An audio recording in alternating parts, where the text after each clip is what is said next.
Bonjour, aujourd'hui nous allons vous présenter notre organisme, la Maison de quartier de Fabreville, et notre travail de session fait dans le cadre du cours PPA 1201. Notre travail est basé sur une entrevue faite avec Mme Danielle Martin, coordonnatrice du milieu de vie de l'organisme.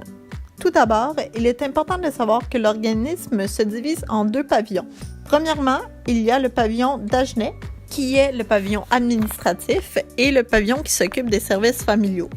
Il y a aussi le pavillon Montrougeau, qui est le pavillon pour le local ado, qui s'occupe des enfants de 11 à 17 ans et des jeunes adultes de 18 à 25 ans.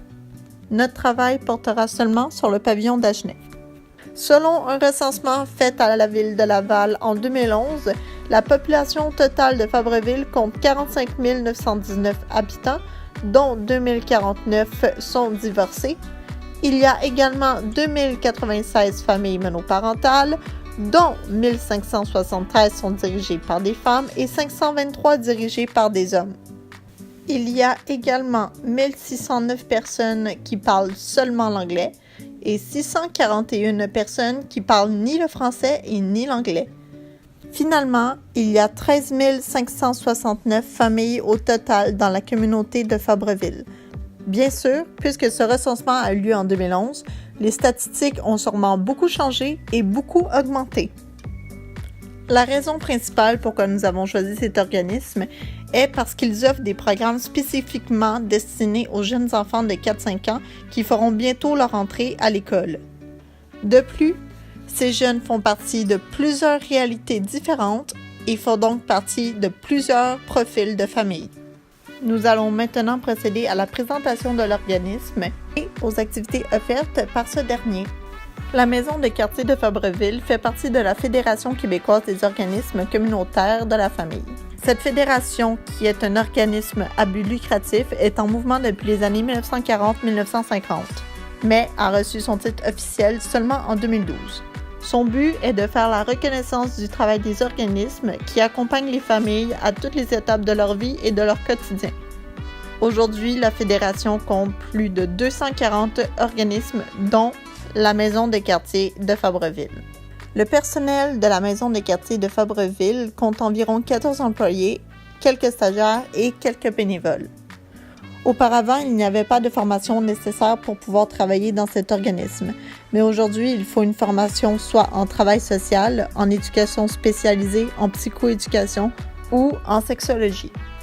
L'objectif de la Maison de quartier de Fabreville est d'offrir un lieu où les familles de la communauté pourront se réunir et participer à des activités de développement personnel et social, de prévention, d'entraide et de partage autant pour les parents et les enfants afin d'améliorer leur qualité de vie générale. C'est un lieu de rassemblement, un lieu pour faire des nouvelles connaissances, pour créer de nouveaux liens. C'est une deuxième maison pour ces familles. Notre organisme a choisi 5 grandes valeurs, dont l'accueil, le respect, l'équité, la solidarité et l'engagement social. L'accueil fait en sorte que quand les familles rentrent dans la Maison des quartiers de Fabreville, ils ont l'impression d'être chez soi. L'organisme est une communauté, une seconde maison pour eux. Ils sont acceptés sans aucun jugement. Ensuite, le personnel, la clientèle et tout le monde qui fréquente l'organisme doit vivre dans le respect. Ils doivent adopter des comportements qui projettent l'intégrité et la dignité des personnes tout en favorisant la compréhension mutuelle et l'inclusion sociale. L'équité se définit comme les besoins, les capacités et le niveau d'engagement des familles. C'est une forme de justice et de partage. En effet, plusieurs des familles qui fréquentent l'organisme sont également bénévoles. La solidarité est le soutien mutuel pour le bien commun, l'intérêt collectif avant l'intérêt individuel.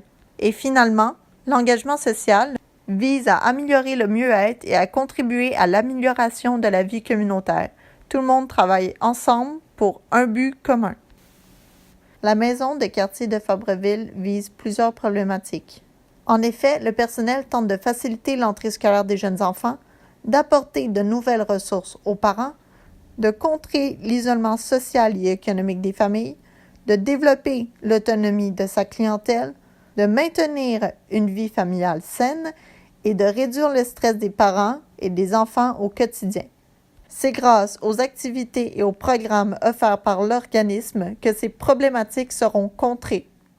Pour continuer, on va y aller avec les activités et le programme offert par l'organisme. Donc, au total, il y en a 8.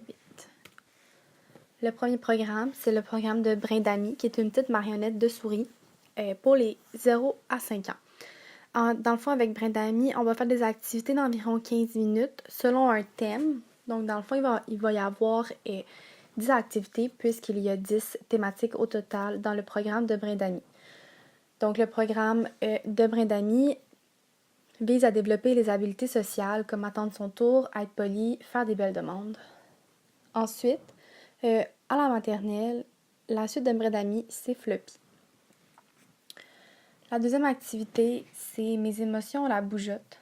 Donc ça vise à développer les émotions et l'intelligence émotionnelle de l'enfant, à reconnaître ses émotions et celles des autres, et aussi à apprendre à contrôler ses réactions émotionnelles.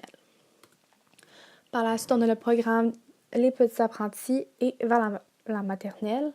Donc les petits apprentis visent les 3-4 ans et vers la maternelle, les 4-5 ans. Donc ça, c'est super pour les familles migrantes. Dans le fond, ils vont pouvoir avoir un premier contact avec la scolarité québécoise. Les enfants vont pouvoir être dans un milieu où c'est francophone, donc apprendre plus rapidement la langue française. Aussi, pour les parents, ils vont pouvoir socialiser avec des parents de familles québécoises. Donc, ils vont pouvoir mieux s'adapter et s'intégrer à la société. Donc, ce programme a pour but l'éveil à la lecture et l'écriture. Dans le fond, c'est un programme de prématernelle qui va préparer les enfants à la maternelle. Dans ce programme-là, on va développer les habiletés sociales, langagières, l'autonomie. On va faire du bricolage, du découpage, du traçage et des activités de lecture. Ensuite, on a la cuisine collective. Donc ça, c'est une activité favorisant les rencontres, l'entraide, le plaisir, le divertissement de la société. Ça se fait 2 fois par mois. C'est une rencontre pour une recette. Et c'est super abordable. C'est 1,25 par portion.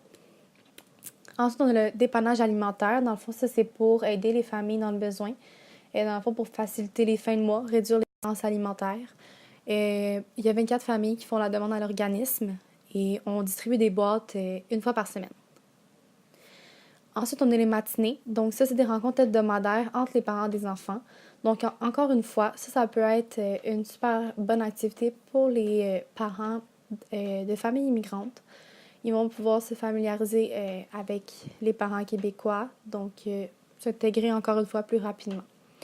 Dans ces matinées-là, on fait des discussions, des conférences, des sorties, des activités ludiques. Ça a pour but de favoriser le développement d'une meilleure estime de soi, de nouvelles connaissances. C'est aussi pour améliorer la qualité entre les parents qui fréquentent l'organisme.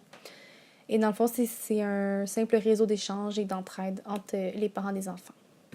Ensuite, on a le groupe de soutien. Dans le fond, ce groupe-là est destiné aux jeunes mères de 24 ans et moins. C'est des rencontres hebdomadaires. Dans ces rencontres-là, on va faire des discussions, des conférences, des sorties, des activités.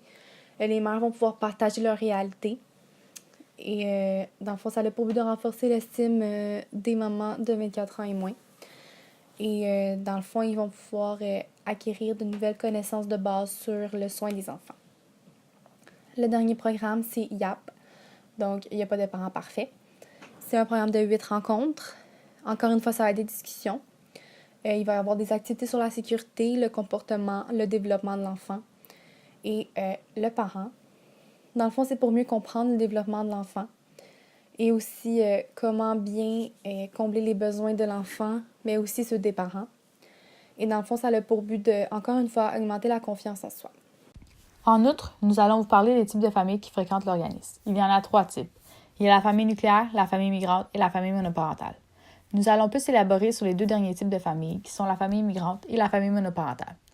Pour la famille migrante, une des caractéristiques principales, c'est la nouvelle réalité, car ils doivent arriver dans un nouveau pays qui est totalement différent du leur.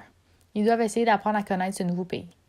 Puis l'autre caractéristique, c'est la clé de l'intégration, plus précisément, l'adaptation aux valeurs québécoises. Les familles migrantes doivent essayer d'intégrer les valeurs québécoises à leurs valeurs pour réussir à s'intégrer avec les Québécois. Ensuite, il y a 4 objectifs politiques d'intégration scolaire interculturelle, qui sont l'intégration, l'ouverture, l'adhésion et le vivre ensemble. Ces objectifs visent à ce que les familles migrantes soient ouvertes au mode de vie, aux valeurs et à la culture québécoise, qu'ils soient capables de tout intégrer pour qu'on puisse vivre ensemble sans avoir de problème. Ils doivent être capables de tout intégrer sans perdre leur valeur. Ensuite, il y a plusieurs caractéristiques qui font partie des défis de l'intégration des familles immigrantes. Les premiers défis, c'est trouver un emploi ou un logement. Souvent, quand tu arrives dans un autre pays, c'est plus difficile de trouver un emploi, soit à cause de la langue parlée ou le manque de confiance que l'employeur peut avoir pour la personne immigrante. Après, il y a la compréhension du code culturel, l'adaptation à la société et le manque de soutien. C'est très difficile pour les familles immigrantes de s'adapter à une société qu'ils ne connaissent pas beaucoup, et quand ils n'ont pas de soutien, car ils ne connaissent personne. C'est très difficile de savoir pour eux ce qu'ils peuvent faire et ce qu'ils ne peuvent pas faire. Le prochain défi, c'est d'établir le partenariat école-famille et la compréhension du fonctionnement de l'école et de ses attentes. C'est un défi car ils doivent s'adapter aux attentes de l'école qui sont différentes dans leur pays, et ils doivent s'adapter au rythme d'apprentissage dans l'école. Ils doivent essayer de former un lien de confiance entre la famille et l'école pour que les enfants puissent réussir. Le dernier défi, c'est l'apprentissage de la langue, qui est un défi très difficile, mais qui est obligatoire pour avoir une meilleure intégration dans la province de Québec. Cela va permettre aux familles immigrantes de communiquer avec les Québécois. Une autre sorte de famille qui vient souvent visiter notre organisme est la famille monoparentale. Ces familles monoparentales sont souvent des familles contemporaines, ce qui veut dire que les rôles parentaux sont plus égaux qu'auparavant. Aussi, ces familles sont majoritairement formées par un éclatement familial. Nous passons maintenant aux facteurs de risque des familles monoparentales. Premièrement, il y a le revenu familial précaire. Il n'y a qu'un seul salaire pour survenir aux besoins. Donc, des fois, certaines familles monoparentales peuvent avoir certains soucis d'argent. Ensuite, il y a le stress psychologique dans la famille, les disciplines parentales plus coercitives et le déménagement de la famille. Le déménagement de la famille peut engendrer la perte de l'entourage et l'éloignement du parent non gardien si ceux-ci déménagent loin. Le parent gardien peut aussi avoir moins de temps à consacrer à son enfant. Pour continuer, nous passons maintenant aux facteurs de protection des familles monoparentales. Tout d'abord, il y a le soutien du père sur une base volontaire. Cela veut dire que celui-ci décide par lui-même de vouloir s'impliquer dans la vie de son enfant, ce qui permettrait à l'enfant de garder contact avec ses deux parents. Par la suite, nous avons la supervision parentale adéquate, ce qui veut dire que les méthodes de discipline du parent sont cohérentes. Les familles peuvent aussi demander l'accès à l'aide sociale ainsi qu'à des réseaux d'entraide, d'échange et de discussion. Ce que la maison de quartier de Fabreville apporte aux enfants d'âge préscolaire, aux parents et aux enseignants.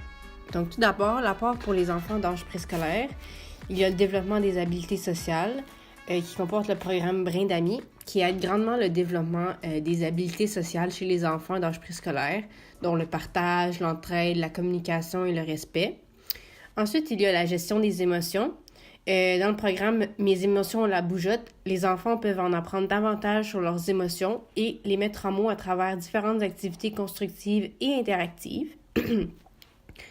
Ensuite, il y a le développement de l'estime de soi. Donc, à la maison de quartier de Fabreville, on tente de développer autant chez les enfants que chez les parents une bonne estime de soi, le sens de l'humour, ainsi qu'une approche active de résolution de problèmes. Il est possible pour une personne de développer ses compétences si un lien sécuritaire avec un adulte bienveillant et des relations avec des modèles positifs sont présents, lorsqu'elle a des occasions d'apprendre de nouvelles aptitudes et participer à plusieurs types d'activités. Il y a aussi l'intégration culturelle. Donc, l'organisme veut que la communication entre les familles se fasse le plus facilement possible et aider les enfants immigrants à communiquer avec les autres enfants afin qu'ils créent des liens significatifs. Les enfants apprennent donc la langue française et les valeurs québécoises.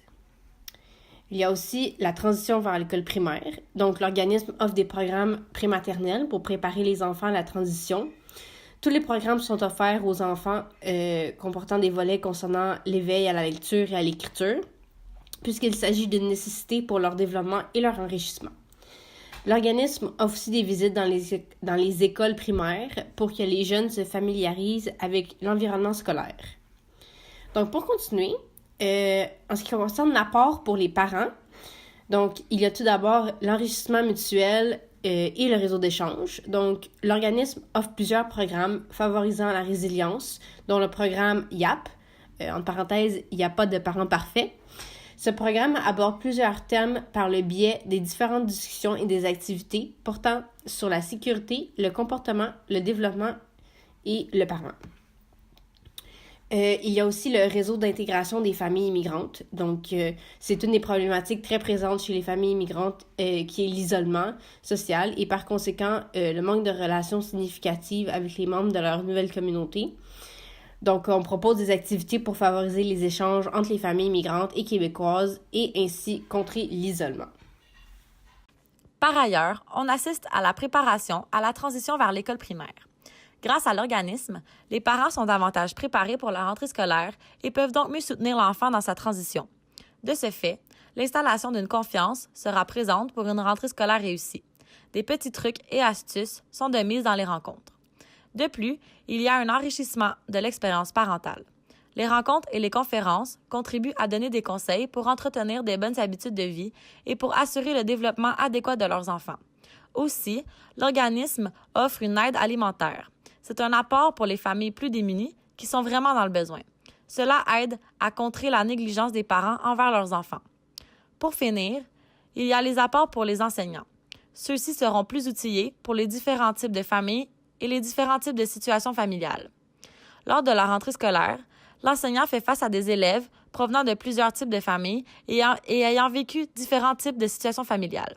Ces élèves, ayant précédemment fréquenté l'organisme, ont donc acquis plusieurs caractéristiques favorisant la résilience et donc cela facilitera l'approche pédagogique et différenciée de l'enseignant envers ses élèves.